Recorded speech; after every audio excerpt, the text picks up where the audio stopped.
Welcome to the Haunted Road Trip Show, where we bring you powerful conversations, insights, and exciting site investigations that reveal the paranormal world in a way you've never seen before. Now, prepare to have your thirst for curiosity satisfied. Hello, everybody, and welcome to this edition of Haunted Road Trip Show. I am your grateful host, Tracy St. Croix. And for this episode, I have somebody who invented special. I'm just convinced of it. Oh, I had the wonderful synchronistic opportunity of meeting this wonderful being at the Authur Findlay College of Psychic Sciences a few years ago. And let me just tell you what, he is one of the most precious human beings. He is a wonderful psychic medium. He is a full-time, teacher of all things metaphysics and intuitive. He lives in the beautiful city of Asheville, North Carolina. And I am so proud to be able to know him. Anthony, welcome to the show. hello, welcome. Thank you so much for having me. All right. And you're going to pronounce your name because I might butcher it. Your last name, it's very Greek. No, it's Polish. Okay, it's very Polish. But it's Greek to a lot of people. That's a good way of putting it. It's 100% Polish. Oh, God. Oh, well, pronounce your name so everybody will know it. It's Anthony Miklojewski. But it's easier to go by the Asheville medium because that's what I go by. And it's much easier to remember my name that way. Oh, yes, it definitely is on there. Well, I am absolutely thrilled to have him on the show, you guys. I was so excited when he accepted the invite because I just said the world needs to know about Anthony. And if you guys want ghost stories, because that might be why you come to this show a lot, like he's got like oodles of them, oodles and oodles of them that I cannot wait to hear and be able to talk about and share. But for those of you who are curious, like we said, we met at Hogwarts. We lovingly call it Hogwarts. Yes. Authur Findlay College of Psychic Sciences. Do you remember what the villagers called it? I can't remember. I can't remember. Refresh my memory on that one. They called it Spook Hall. Spook Hall, that's right. Yes. That's right. Because Authur Findlay College, just for those people who are listening, it's in Stansted, England, and it's the place to study for metaphysics, science, and mediumship. And anyhow, it used to be a residence of Authur Findlay, and he donated it to psychic science. And so anyhow, we met there and we had a great time and we just connected in a really odd way. Remember how we met? We met through someone that you were sort of connected with there at Authur Findlay College as a student there. And indirectly, we just kind of met, and it was my roommate that she was kind of seeing, right? And it was just strange how we met, but we just connected, right? We just had a great time.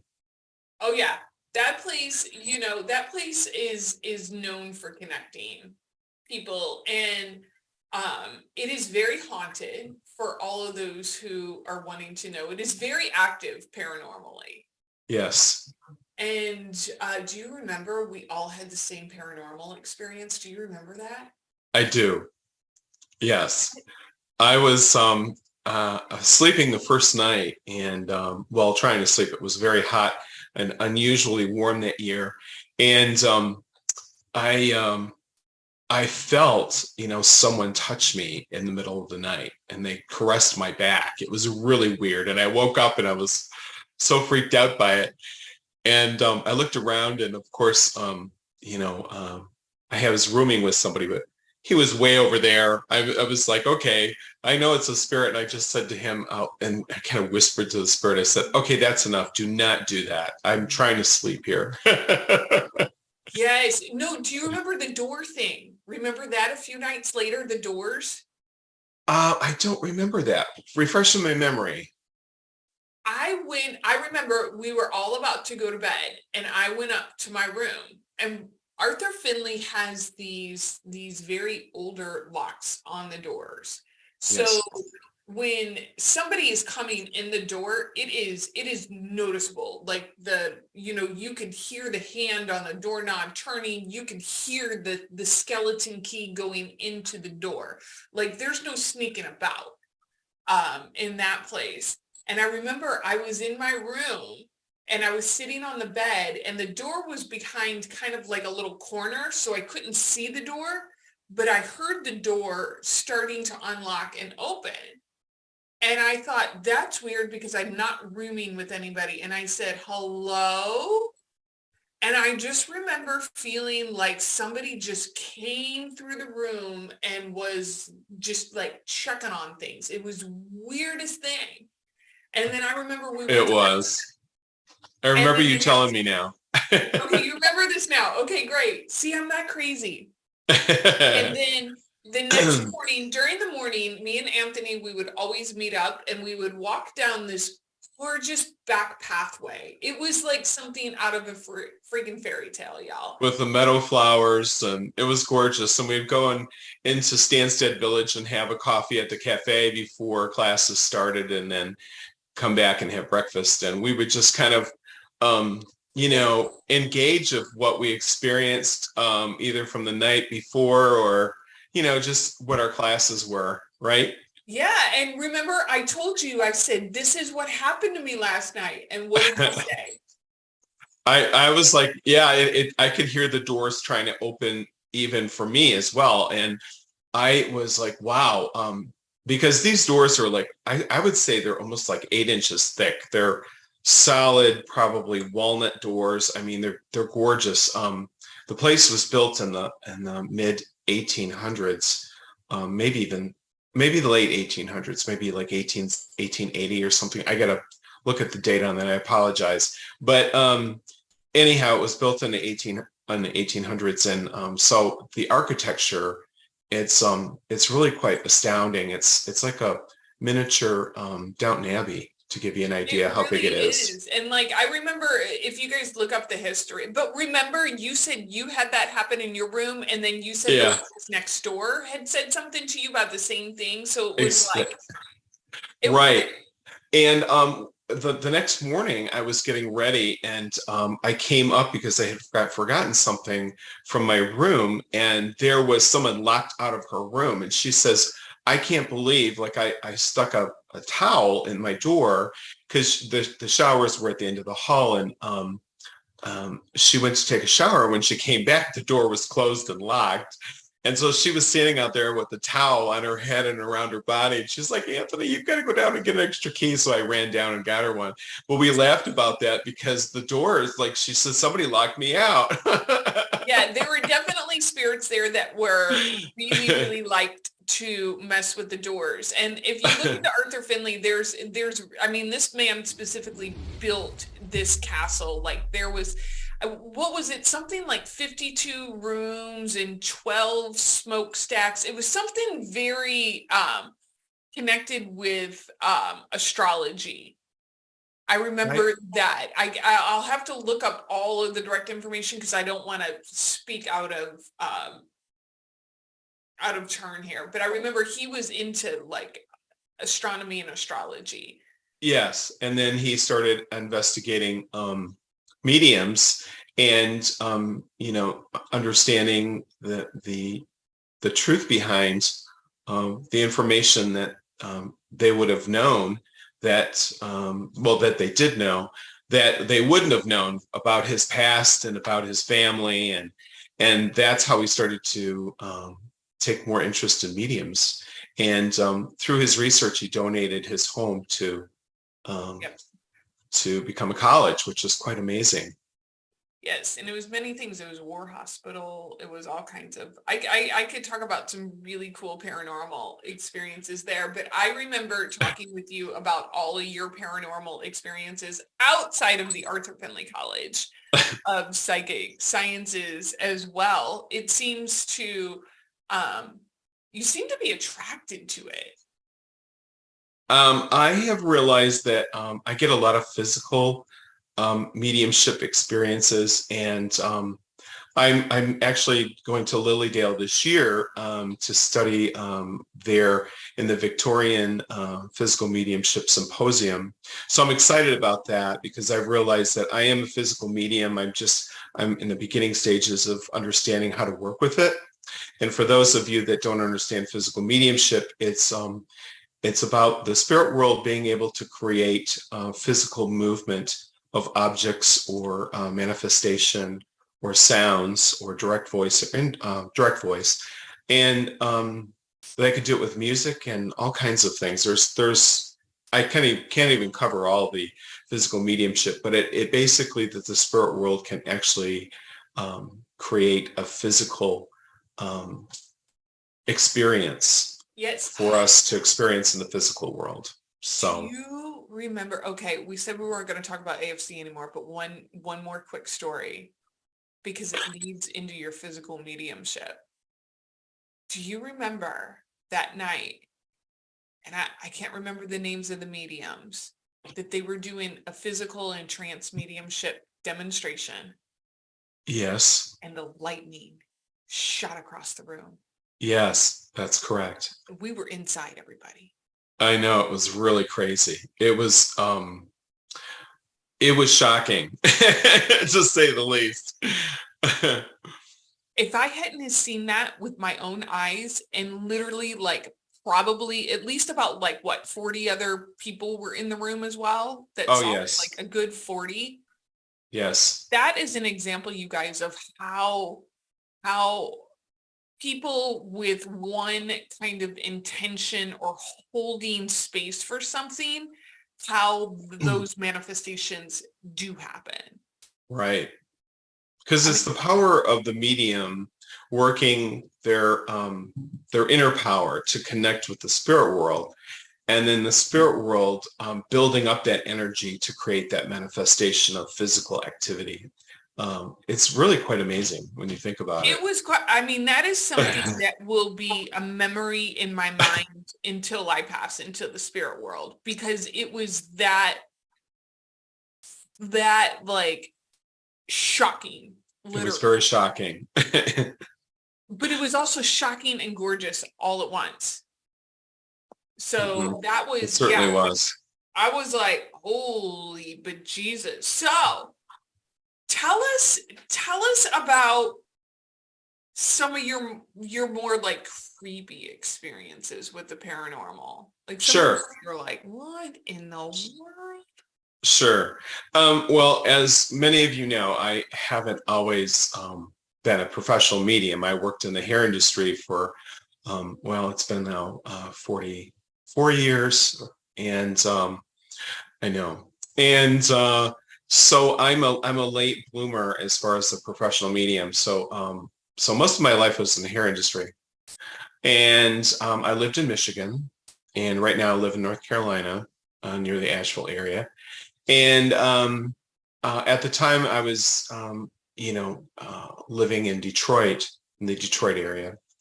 And I had, as I'm working with clients, I started to realize that I was connecting with my clients and feeling as though I was hearing or envisioning and feeling what they were about to say. And so I was hearing these phrases and seeing these stories before, like maybe a minute or two before they would share with me the same story that I was seeing or I was hearing. It was so freaky. I can't begin to tell you, because I didn't know anything about mediumship. I knew some people were psychic, but I never knew what a medium was. And I never had any idea that I was going to be doing this for a living. So, it was just really that's how it started. And it would be, like I had this experience with the phone ringing, and there was, maybe, almost say 15 or 16 different stylists, plus, other staff and manicurists and such. And the phone would ring, and it was ringing constantly because I was near the front desk. My workstation was close to the desk. And I would hear a voice tell me that phone call is specifically for you. And they would get on the PA system and say, Anthony, now we didn't receive phone calls on a regular basis, but the phone call would be for me. And I would just be like, how the heck did I know that? Who was telling me this, And so to kind of, go forward, it started ramping up more in my 20s. Now I had childhood experiences, but we'll get more into the more, we can go back to that if we want to. But it really ramped up in my 20s. One day, it was a Friday, I went to the bank. I went to go cash my check. I was still an assistant in the salon. And, things were tight because you're an assistant, and you're just beginning in the salon and getting yourself started and getting your clients ramped up and, starting to get more clientele. And so I went over to the bank to cash my check, and it was probably about 5:15. And it was across the street, so I walked over. And I'm standing in line, and while I'm standing in line for just a few minutes, I felt all of a sudden extremely sick. It was almost as like a fever came over me. I started to, perspire profusely, and I felt as though I was going to pass out. And I saw I start to lay across where they have all the slips for the deposit slips and stuff with the counter, the glass counter.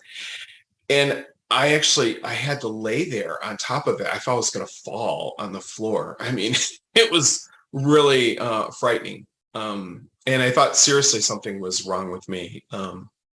And people came rushing to me, and there were people standing in line in front of me. And this old lady tapped me on the shoulder, and she's wearing a floral house dress, and she was real short. And I didn't really see her face. I just kind of saw her image because I was, I just felt so comfortable in that cold glass. And she said, honey, everything's going to be all right. And I said, thank you, ma'am.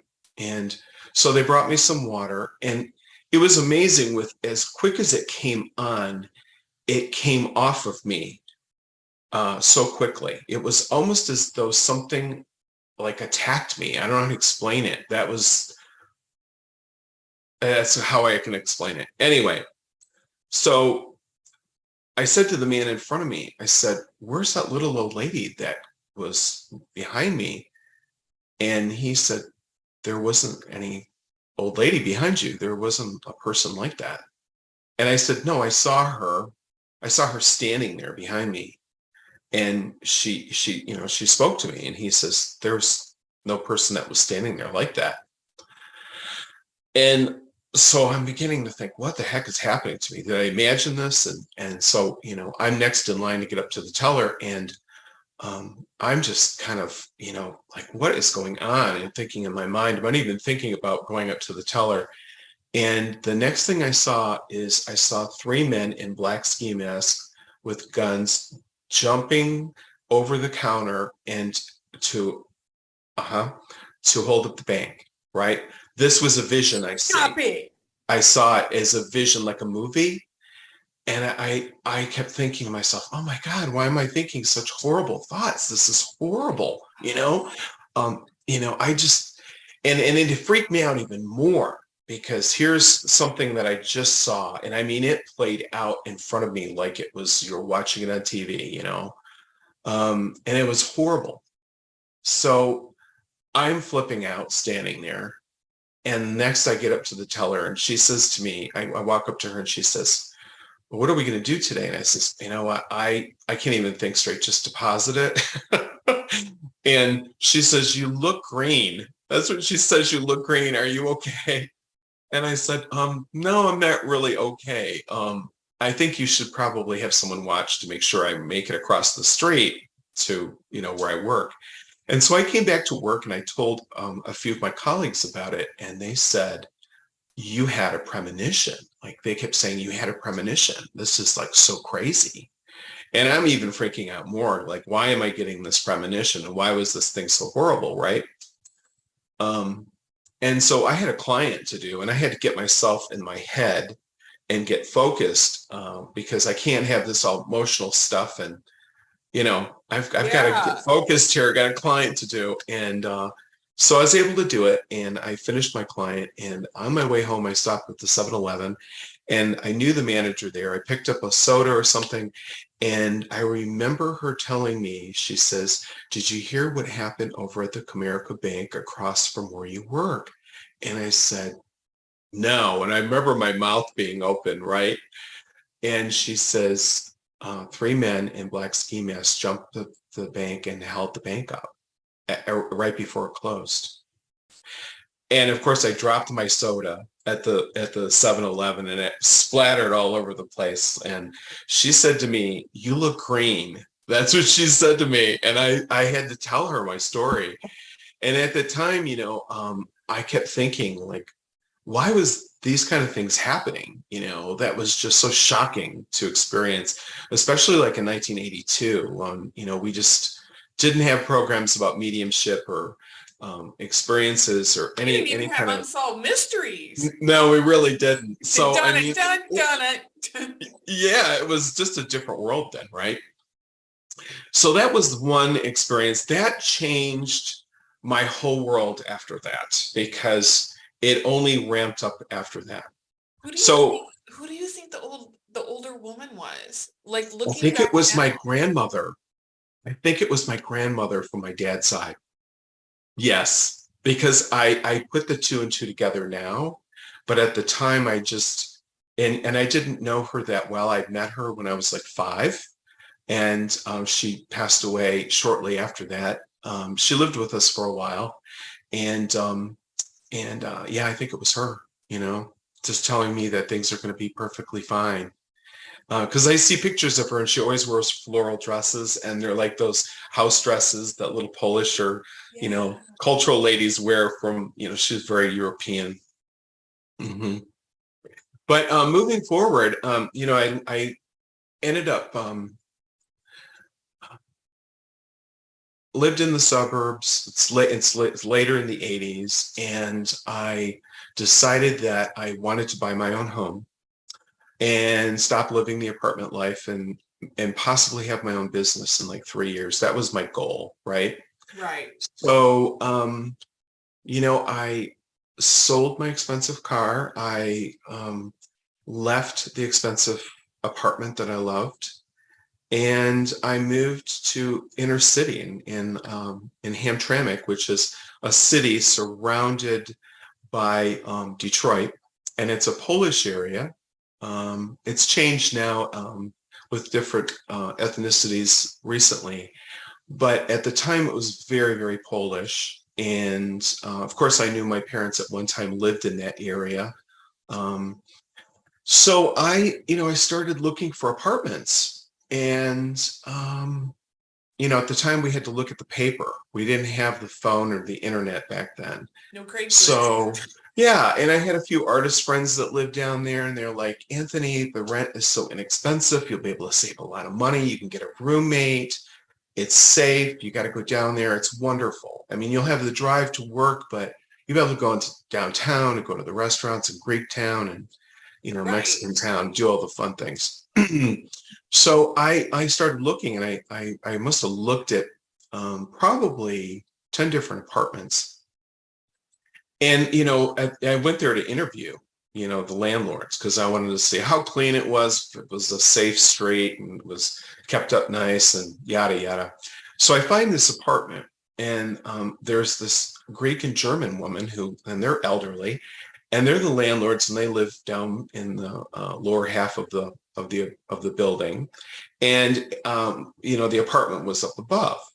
And the housing there, Tracy, is very similar to Brooklyn, where they have the upper and the lower, and there's a porch above, and then there's a back entrance and to get to the I'm yeah, familiar. very The similar to brownstones. Brooklyn. Yes, just like that. So I found it. I found the place. It was spectacular. It was spotless, quiet. The landlords are downstairs. They're elderly and quiet. That's exactly what I wanted. So after living there for about I would say 2 months, I started experiencing what some people would say raps, but this was actually a clap. And it was one solid clap. Like if you were to like do that, right? Right. That loud. And the first time it happened, I remember I came home. I had plans to go to a party. It was on a Saturday night. Come home. I just had enough time to like shower and change clothes. And I remember having one leg in my pants, and I heard that noise in my apartment. And I thought to myself, what the heck is that?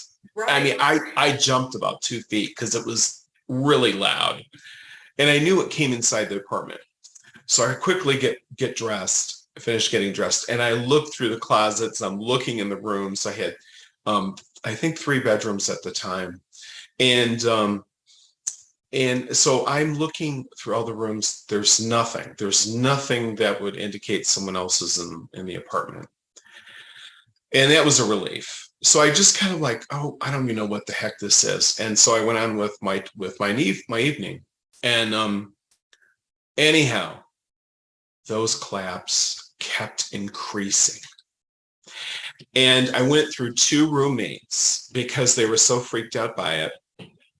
They had to leave. They're like, I can't take it anymore. It's too frightening for me, right? Yeah. And I could tell you it increased with more physical activity. I had a friend of mine, her name is Anne. She comes over, she comes to visit. We're going out for breakfast.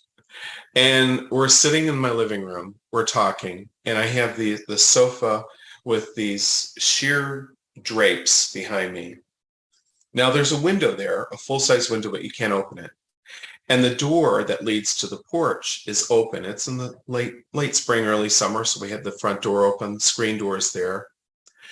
And she's sitting there, and we're talking, and all of a sudden, the drapes blew beyond the sofa all around her, and basically covered her in these blinds. And her eyes were like this big around. And I know my eyes were really big too. I just looked at her, and she just sat there. She was frozen, right? And like it almost like it engulfed her, like they swarmed around her. And then they came out like this, and then just draped in front, and that was it. And she says, oh my gosh, what was that? And he says, I don't know. I have no idea. I says, oh my God, I'm so freaked out. I can't even move. She goes, I'm shaking. And so we thought, she says, was it the wind? Was it a gust of wind? And so, we looked at the front door, and there was a big maple tree in front of the house. There wasn't a leaf moving. There was no wind. There was not even a quiver of a leaf. No breeze, no nothing. And so that was another experience. Another time I came home, and this is where it starts escalating. Okay. I'm sorry. Flashback just a second. It was a Saturday, and it had snowed the night before, a couple inches of snow, and I set my alarm early. Well, I woke up, and the alarm did not go off, and I'm in a panic, the world's fastest shower, and my hair was long at the time, and we needed all this spray and goop for our hair in the 80s, and I was it was just, you know what I mean? It was just like, oh my God, I can't believe this is happening. And so you're running around like trying to get your clothes together, and then I don't have a garage. I have to go outside and sweep off the snow and turn on the car and let it heat up. And in the meantime, I'm soaking wet from my shower, and I'm drying my hair at the time. And one of these loud claps happens again, really loud, right? right? And I peek around the corner from the bathroom and I said, I don't have time for this. I'm speaking to the spirit at this time, right? I'm like, I don't have time for this. This is crap, right? And the picture, I had this picture above my stove. It came crashing down on my stove. And it's one of those old stoves with, you know, it had the holes in there with a gas stove. But all that glass went inside the stove, all over the floor. The picture was ruined. It wasn't an expensive picture by any means. But anyhow, the glass Did you start yelling at the ghost? I was just so freaked out because I felt like, I'll show you, you know, he was like, I'll show you. I was thinking, I was like, that big, like, oh, you want to see something. So I get in the car and I drive to work and all I could be thinking about is what I just experienced, right? And I hit a patch of ice on the freeway. And my car spins around like 3 times and I have a semi behind me. Okay. So I'm seeing the lights of the semi behind me, 2 cars behind me, you know, 2 car lengths. And every time I'm spinning around, I kept thinking I was on the tilt-a-whirl and I'm getting this vision of the semi and all these cars behind me. And I'm laughing now. I'm laughing now, but at the time it was horrific. And it's terrifying. Yeah. oh, I was going, oh my God, oh my God, oh my God, right? And I heard a voice say to me, indirect voice said to me in the car, just sit back and take your foot off the accelerator and just let go of the wheel. And I was like, I'm not doing that. I'm not taking my hands off the wheel. And finally, when I did, the car straightened out. And the semi was, thank God, was going slow enough behind me, but I was gradually to accelerate and I took control of the car. In the meantime, you know, my hands were like shaking on the steering wheel. And of course I get to work and experience, you know, share this with a few of my colleagues and they're like, you have to get out of this place. This place is, I don't know how you can stay there.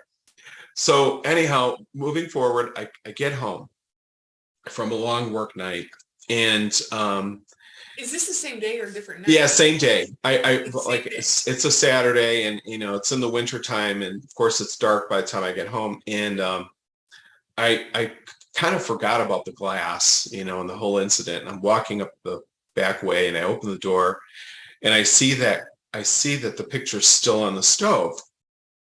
So I'm listening to my answering machine because back then we had answering machines, listening for messages.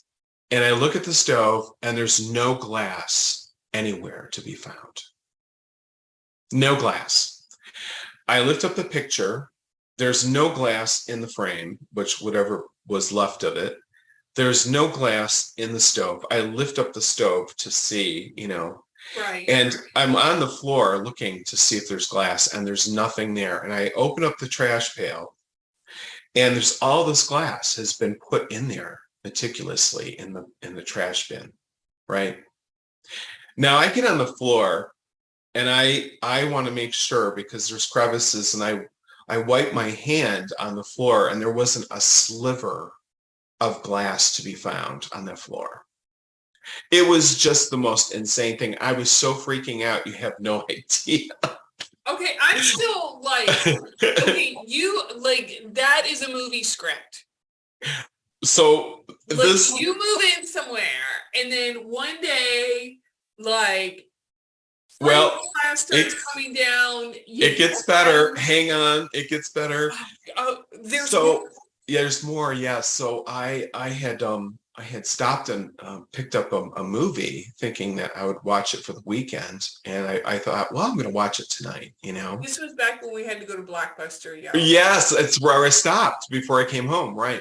So, you know, and I had some microwave popcorn and I thought, you know, I'm just going to sit and chill and watch a movie. And anyhow, I had to try to get my head around. After a day like that. Right. You know, that's so, like I'd be like, holy shit. Well, I had that planned. And before I did that, I thought, well, my landlords must have come upstairs They must have heard the crash, came upstairs and cleaned it for me. I'm thinking logically because at the time I was a very analytical person. And so I go downstairs and I knock on their door. Now it's, it's late and dark and I'm, they're elderly and they're probably wondering who the heck's knocking on the door. And they turn on the light and they let me in, and her name was Olga, believe it or not. And so Olga says to me, well, come on in. And I explained to her, you must have gone upstairs. I just wanted to thank you all for sweeping the glass. And she's just looking at me like she has no idea what I'm talking about. She's deer in the headlights, right? Right. And she summons her husband, Sam. She's like, Sam, come here. And so she asked him, she says, did you go upstairs and clean, in Anthony's kitchen? And he says, no, I've not been in your apartment. And I says, you guys didn't hear the crash this morning? I mean, it was so loud, you cannot believe. Right. And those old buildings, I can hear them muffling, with their voices in the morning when they're having breakfast. And I know they had to have heard it. They didn't hear a thing. They didn't hear the crash at all. They had no idea what I was talking about. So I am flipping out internally in my head. And I say to them, I want to ask you, have you had any incidences from previous tenants of them telling you that they have had strange occurrences in this building? And they just looked at me so like I was crazy. And they said, no. I said, okay. So he says, well, thank you. And so I went upstairs. So I hit the microwave, put the popcorn in. The microwave dies in the middle of the pop, right? I mean, it dies. It won't, I try to restart it. It won't start. I have to throw the popcorn out. And I thought, I didn't think much of it. I just thought, well, the microwave died. So I went to go put the tape in for the movie, and the tape starts becoming, it's eating, the machine's eating the tape, right? And I think to myself, you've got to be kidding me, right? This was crazy. And so back then you used to rewind it with your fingers, because if you had it damaged, you were charged $60 or $70 for a damaged tape back then if you returned it. So I rewound it and stuck it back in again, thinking, maybe it just needs to try it one more time. Well, it did exactly the same thing. I stopped it and, took it out. And I'm thinking, okay. So I think, well, I'm just going to read a book, right? Sit in the living room. I had, at that time, I used to collect jukeboxes, and I used to work on them and restore them. And so I had, 3 of them. I had a few in storage, and I had one in my living room, actually. And it was a Wurlitzer from 1939. And I play 78s of 40s and 50s music. And so I turned it on, and I'm sitting there reading a book, and all of a sudden the sparks start coming out of this jukebox, and I actually saw a flame. And I jump off the sofa and I unplug it immediately, and I'm thinking, you've got to be kidding me. I kept thinking, now there's some sequence of something that's going on here at this point, because this is 3 appliances that are showing me something. I had a friend who lived in the neighborhood, and I went over to my phone to call him, and the phone was dead completely. There was no dial tone, no nothing, right?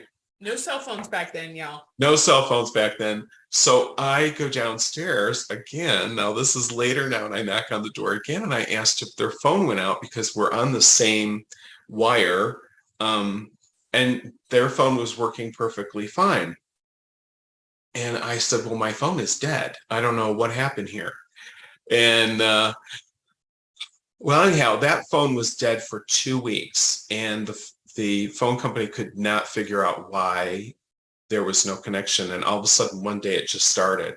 Can you imagine being without a phone at home for 2 weeks? I was devastated, since I was very social back then. But you had to use your neighbor's line. You had to I go find your did. friend's phone. I did. I had to go over and so I met with my friend that night at a coffee house, and I was explaining to him what happened, and he is like, "You've got a spirit in this house." And I went back to work the following week, and one of my coworkers, Marcella is her name, she says, "I know this psychic medium in Canada, which is just over the Detroit River. You should go see her and see what's going on in your apartment." I said, "Okay."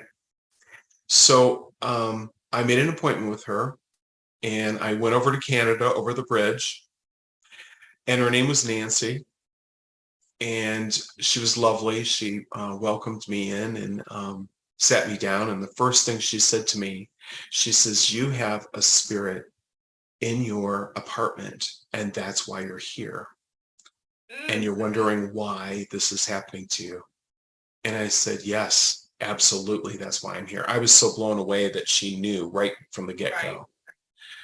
So she says to me, "The spirit that you have in your home tells me that your mother's family is associated with that house.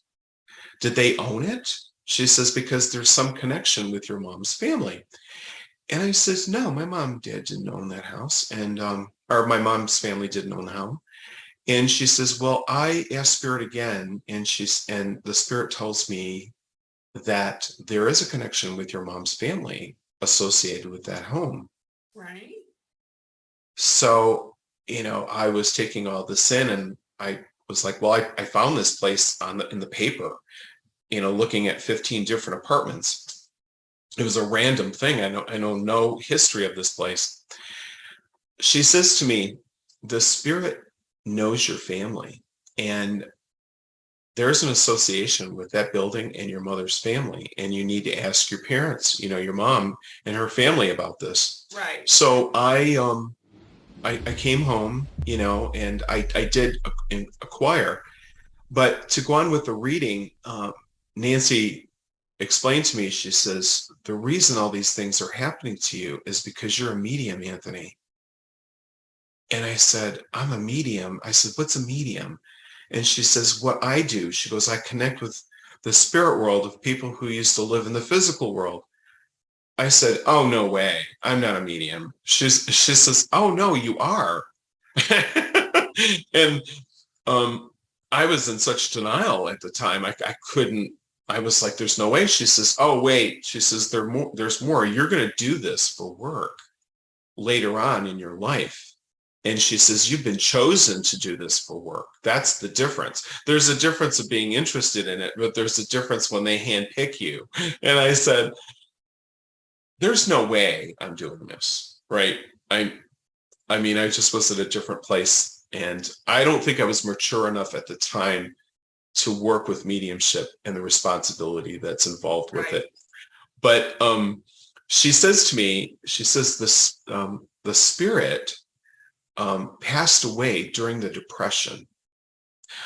He was, I guess, some type of finance, investor, and he knew that there was going to be a depression and the stock market was going to crash. So he pulled all of his money out. And so apparently this man would walk down the street, and my grandmother, the spirit was saying, my grandmother would wave to him, and they would converse from the porch to the street, and she got acquainted with him, and he knew my family. That's what she said to me. Okay. And you have to understand, like, this had to be really overwhelming for me at the time to listen to all of this, because I had no knowledge of it. You had quite some adventures before you even end up here at her. Looks right. Like you had your own Whoopi Goldberg or something. It was that intense, to be honest with you. So anyhow, apparently she says the spirit says he was jumped during at the corner there of where I lived, and apparently they were trying to rob him, and they hit him on the head, and I don't know if he fell a certain way, but he hit his head on the concrete and he passed away. It wasn't intentional, but he did die there, right?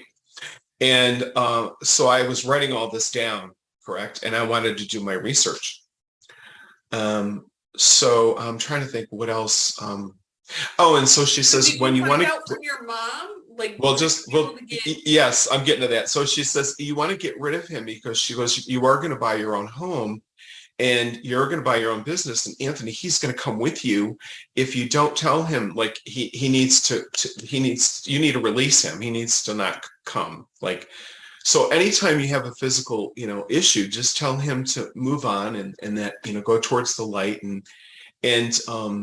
but actually, I don't think he was really haunting me. He was just attracted to my energy. And I think that he was attracted to my family. Right. And she says, he just loves your energy and being around you. You're so bubbly and, outgoing, and he just loves being around you. Anyway, so I go back to find out from my mom. I call her and she says, well, I know we lived across from Dickerson Elementary School. I look across the street and Dickerson Elementary School is across the street from me. Right. And so I said, it can't be the same house.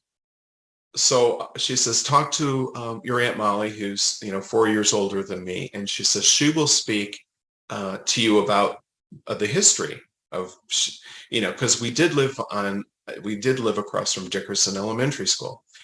So I call my Aunt Molly. She says, we lived on Edwin Street. Well, I lived on Edwin Street. I says, do you remember the address? She says, no, but we were 4 houses from the corner. And I was 4 houses from the corner. So fast forward, my Aunt Molly comes over my place to take me out for breakfast with my sister. And they come in through the back entrance, of course, up to the apartment. And she had never been to my place. And I thought she slipped and fell because she kept saying, oh my God, oh my God, oh my God. And it almost sounded like it was a traumatic situation that happened. Right. So I open up the door and they're on the stairway. And I said, what's wrong? Did she fall? And my sister says to me, no, she seems to think this is the house that she was raised in. Oh, wow. So I said, you've got to be kidding me. My aunt came into my place and she said it was like a time warp. And she had tears coming down her face. Her face was soaked. I'm telling you, she said, because it was during the Depression, it was very emotional for people back then. It was a very hard time. And, there was 7 siblings living in that upper apartment. Yes. And my grandmother and grandfather were divorced at the time, and which was unheard of at that time. So, but my grandmother knew that gentleman that was walking in front of the house, and apparently, he helped her financially. I mean, he gave her some money at times, and was very close to the family. And so I researched this at the library in Hamtramck. And sure enough, I found the newspaper article, and I don't have the man's name. I have it in one of my papers tucked away. But I did find the evidence that man did pass away in the mugging, because there just wasn't that many deaths at that time in the city. So that was quite an experience for me. And when I heard the clap later on that day when I was in the apartment, when I got home from my reading. And I said to him out loud, I said, if it's you, give me a sign. And 2 pictures on opposite ends of the home fell to the floor. They fell off the wall and fell on the floor. And they didn't break, which I was really surprised. But if you can imagine, I saw them fall simultaneously at the same time. I think that was a pretty good sign. Wow. I know. That's one heck of a story. And there's more to it. There's a lot more. That's the fast version. We're going to have you back on. We're just going to have you back on to talk about it. Well, and the funny thing is, I remember having a housewarming party at my new home in Ferndale. I had left the apartment after 3.5 years. And, you know, you fix up your place and then you have a housewarming party. And I had probably, I don't know, 15 or 20 people there. And we're in the back and we're having, you know, festivities and food and drinks and stuff. And one of my friends was speaking and he was telling us about a story of something. And in the corner of the far room, that loud clap happened and it stopped him in his tracks, in his conversation. And everybody kind of looks and they said, what was that? And my friend Ann was there at the time and she says, he's back, like that. And I says, no, he's not. And so I go walking over to the corner where I heard the clapping. By this time, I was already used to speaking to him, you know, in private. And I automatically, it was just kind of like, I didn't even think about it. And I went over there and I said, listen, now you are not going to stay here. Thank you for coming to my party, but you must leave now. And, you know, you're not coming back and blah, blah, blah, blah, blah. And I suddenly realized how quiet it was in the room. And I turned and everyone was just looking at me with their eyes this big and thinking that was the strangest thing they've ever seen.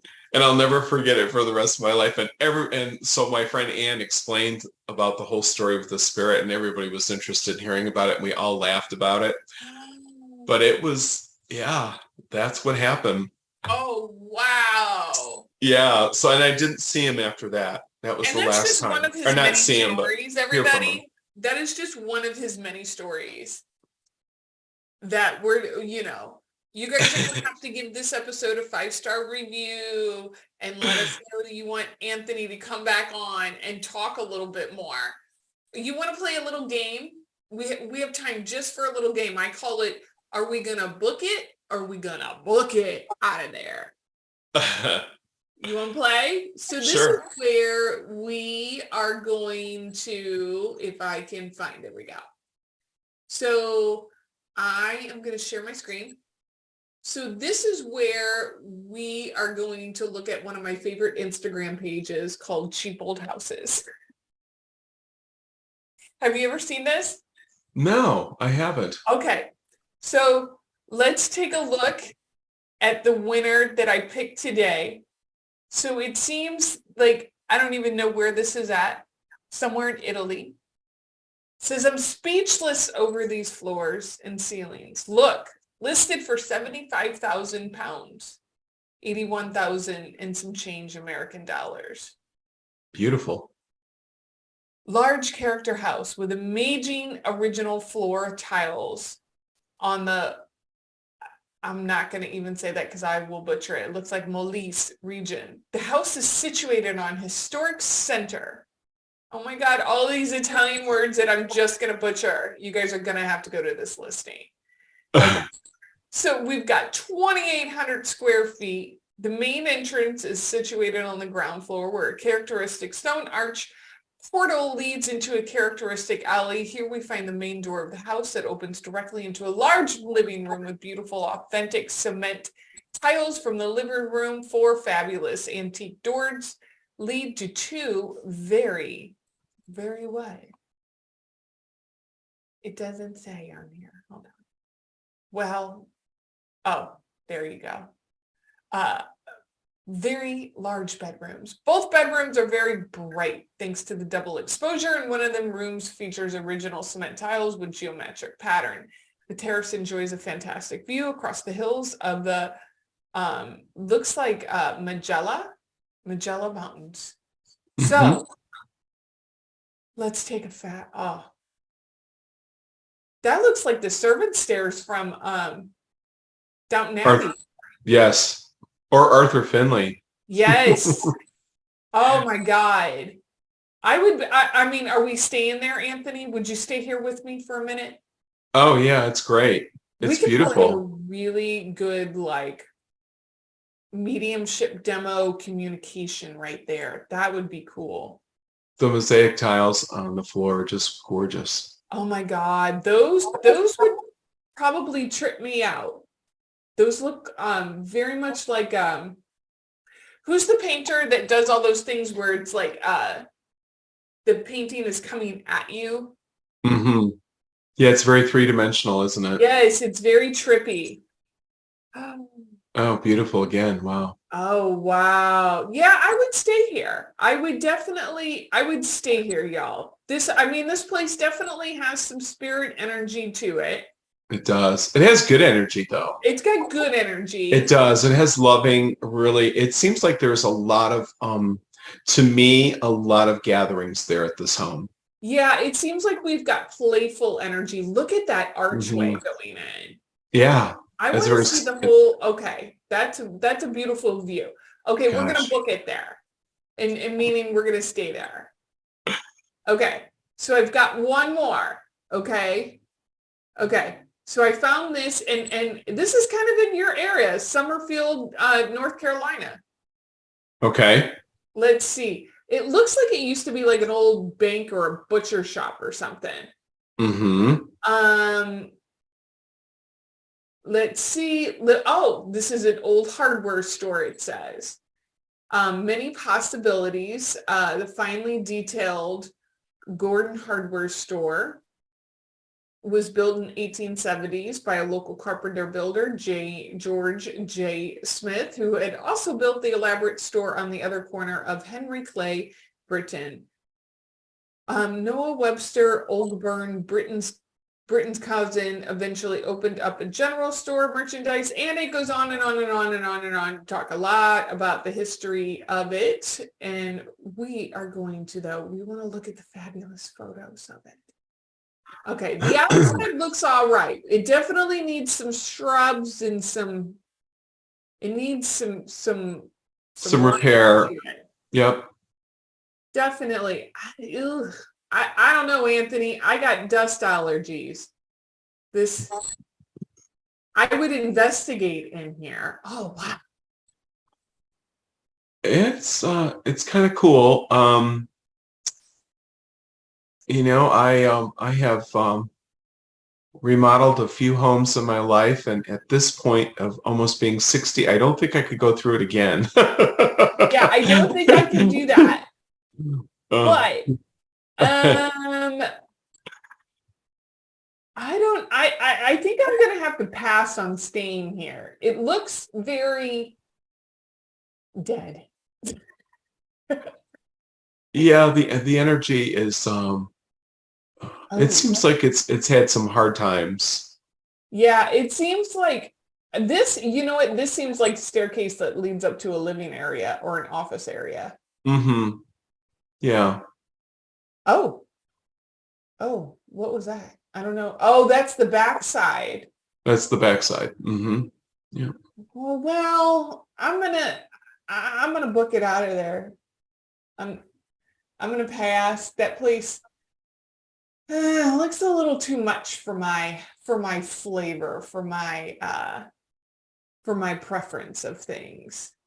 Yeah. What do you think, Anthony? It's too much of a restoration. It's too much. We're not even gonna try to even stay there at all for any of it on there. Let me see on here. How do I do this? Show me what I'm talking to my Zoom, by the way, because I've got no idea. Sometimes I'm just clicking buttons to see what happens. Trying to get it to come back to full. There we go. How about stop sharing? There we go. So you guys, if you like this episode, give us a 5-star review. If you have a ghost story of your own, get in contact with the podcast. Let us know. You want Anthony to come back on and share more of his lovely stories, let us know as well. And if you need to get in contact with him, his information is in the episode's bio as well. And you can Google him at the Asheville Medium and he will pop up. You guys, you won't regret sitting down for 30 minutes or an hour with this man to have a lovely, lovely, insightful conversation, no matter if it's mediumship, intuitive work, or whatever it is that you're looking for, guys.